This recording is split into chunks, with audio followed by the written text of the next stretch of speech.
तो मोकाट सुटलेला सांडा आहे. अशा माणसाला त्यांनी पंतप्रधानपदी बसवलंय आणि त्याचे हे परिणाम सर्व आम्ही भोगतोय आता. आता मी कुणाच्या बापाला घेणार नाही. लोकशाही मार्गाने मला जे काय त्याचे वडील म्हणून त्याला सपोर्ट करायचा आहे ते मी सपोर्ट करणार आहे. काय नाही, मुलगा उपोषणाला बसला त्याच्यामुळे थोडा त्रास होतोय.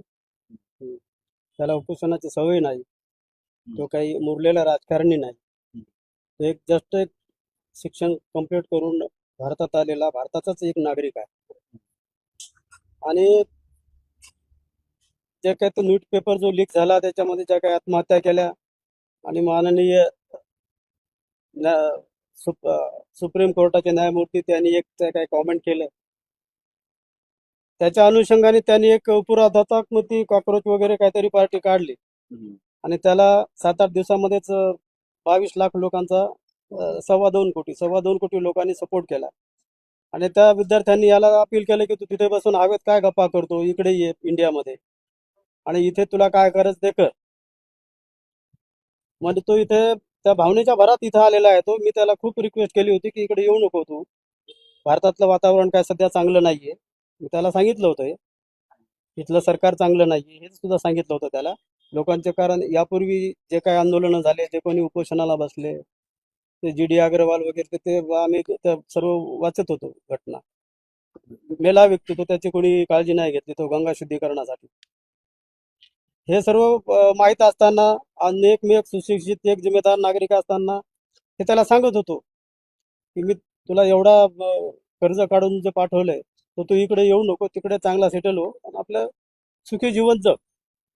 पण त्यांनी ते ऐकलं नाहीये आणि तो इकडे आलाय आणि आता तो उपोषणाला बसलाय तिथे.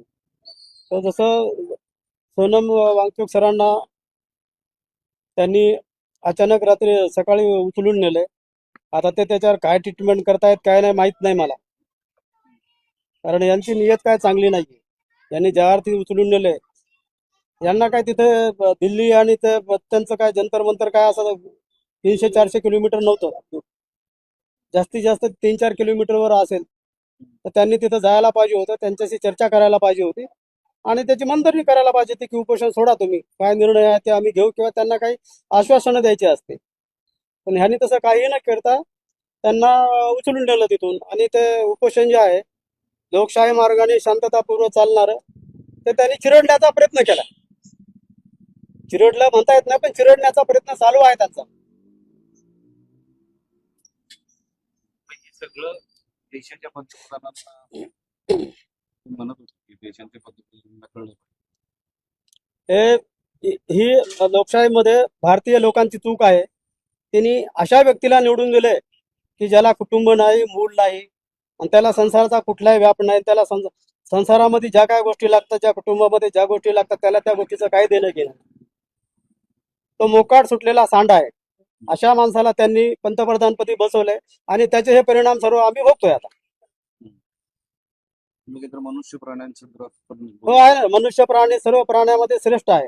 जे काय पृथ्वी तलावर जेवढे जनजाती आहेत त्याच्यामध्ये गाढव आले, डुक्कर आले, बैल आले, कुत्रे, मांजरे सर्व आले, त्याच्यामध्ये मनुष्य प्राणी हा सर्वात श्रेष्ठ आहे. त्याला विचार करायची त्याच्यामध्ये क्षमता आहे, निर्णय घ्यायची क्षमता आहे, त्याला बदल करायची त्याच्यामध्ये क्षमता आहे. की त्या प्राण्यापैकी एक नरेंद्र मोदी या प्राण्याला परमेश्वराने सुबुद्धी द्यावी की या मुलांचं ऐकावं त्यांनी आणि त्या धर्मेंद्र प्रधानचा राजीनामा घ्यावा. तिथे दुसऱ्या बसवा ना तुम्ही. ते काय म्हणतात का दुसरं बसूच नका. तर ते नरेंद्र मोदी या प्राण्यांना परमेश्वराने त्याला सुबुद्धी द्यावी, मला एवढंच म्हणायचं. एक एक प्रश्न असा आहे की तुम्ही सुरुवातीला म्हणले की भारतात हे वातावरण चांगलं नाही. हो, इतक्या टोकाला तुम्ही विचार करताय म्हणजे आणि नेमकं झालंय काय भारतात? तू बघताय ना तुम्ही काय काय तुम्हाला दिसत नाही का? तुम्ही कव्हर करा ना भारतामध्ये काय काय ठीक. प्रत्येक पेपर फुटतोय. किती किती पेपर फुटले, किती जणांना अरेस्ट झाले, आता मीच ते युट्यूब वरून बघतोय. आणि कलमा अशा टाकतात की त्याला जमानत भेटली पाहिजे. आता जंतर मंतरवर अभिजित उपोषण करतोय वामसूक सरांच्या नंतर. आता तुम्ही सुद्धा उपोषणाला बसणार हो, कारण माझा मुलगाच उपोषणाला बसला, मला एकच मुलगा आहे. त्याचं जर काय बरं वाईट झालं तर मग मला करायचं का? मी सुद्धा त्याच्या तिथे उपोषणाला बसणार. या आंदोलनाच्या माध्यमातून तुम्हाला काही भीती वाटते का किंवा नाही, हे बघ, इतके दिवस मला भीती वाटत होती मी विचार करत होतो मी कुणाला मुलाखत वगैरे फक्त 19 का 20 तारखेला मुलाखत दिली होती. त्याच्यानंतर मी कोणत्याही मीडियाशी बोललो नाही, कुठेही गेलो नाही, मी कुणाला वाच्यता केली नाही. आता माझी सर्व भीती मरून गेलेली आहे माझी. आता मी कुणाच्या बापाला घेणार नाही. लोकशाही मार्गाने मला जे काय त्याच्या वडील म्हणून त्याला सपोर्ट करायचा आहे ते मी सपोर्ट करणार आहे. आणि मी या भारतीय समाजाला सुद्धा आवाहन करणार आहे की तुम्ही सुद्धा रस्त्यावर यायला पाहिजे. किती दिवस घेऊन जीवन जगणार आहे तुम्ही? आणि कशासाठी घ्यायचं? जे सत्यासाठी आम्ही आता लढणार. माझ्या मागे कुणी येऊ नये. मला तर माझ्या मुलाच्या पाठीमागे राहावं लागणार. लोकशाही धोक्यात आल्याचं तुम्हाला वाटतं? लोकशाही धोक्यात आलेली. यांना वन नेशन वन पार्टी पाहिजे. चायना सारखं यांचं चाललंय की चायना सारखं, जसं चायनामध्ये दुसरी पार्टी येतच नाही. रशियामध्ये सुद्धा तेच आहे. व्लादिमीर पुतीन एकटाच निवडून येतो. दुसरं तिथं कोणीच निवडून येत नाही. चायनामध्ये सुद्धा दुसरं कोणीच निवडून येत नाही. यांची तसं हे आहे, चाललंय तसं. त्या मार्गाने भारत चाललेला आहे. त्याची सुरुवात झालेली आहे. आता त्याला यश मिळतंय नाही मिळतंय भारतीयच्या जनतेवर डिपेंड आहे की यांना कसं करायचं. त्यांना जर परत गुलामगिरीमध्ये जायचं असेल तर ते जाऊ शकतात. एक शेवटचा प्रश्न, सरकारनं आता या आंदोलनाबाबत काय करायला हवं असं तुम्हाला वाटतं? काहीच करायला नाही पाहिजे. ज्याचा विद्यार्थ्यांची मागणी आहे त्यांनी ती मान्य करायला पाहिजे, एवढंच. बाकी त्यांना काहीच करायचं नाही. तुम्ही स्वतः उपोषणाला जाणार आहे? मी जाणार आहे उपोषणाला, बसणार आहे. दोघेही बसणार. आता येणारच ना, मुलगा म्हटल्यानंतर अश्रू येणारच आहे. ज्याला मुलं बाळ नाही त्यांना काही किंमत नसते. ज्याला आहे त्याला कळतं ना की काय लेकरांचं असतंय म्हणून हट्ट.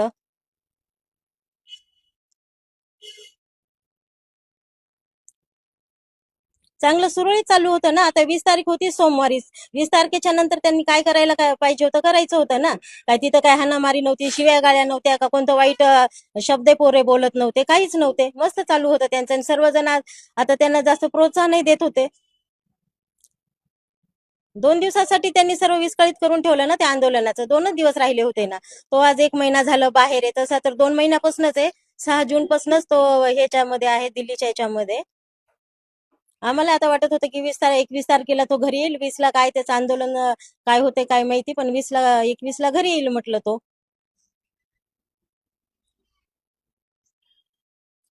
आंदोलन चिरडून टाकायचं? हा, केलंच ना त्यांनी, चिरडून टाकलं. सकाळी सरांना गपचूप नेलं ना. आता सरांनी कालच सांगितलं ना सगळं चांगले आहे बाबा, मी 20 तारखेपर्यंत मला काही होणार नाहीये, पण तुम्ही हे करा म्हणे, आंदोलन सुरू ठेवा म्हणे. सरांनी सांगू नये, यांनी सकाळी सरांना उचलून नेलं. म्हणजे तसं जर अभिजित बाबत झाल्यावर आम्ही काय करणार आहे? सरांना सकाळी जसं हे पडदा टाकून नेलं, तसं जर त्याला नेलं तर आम्ही काय करणार आहे? आम्ही काय सरकारला मागणार आहे? सरकार इतकं का इतकं हे झालं? आता ते सरकारांना माहिती, त्यांना कशाचा अहंकार आहे ते त्यांना माहिती ना.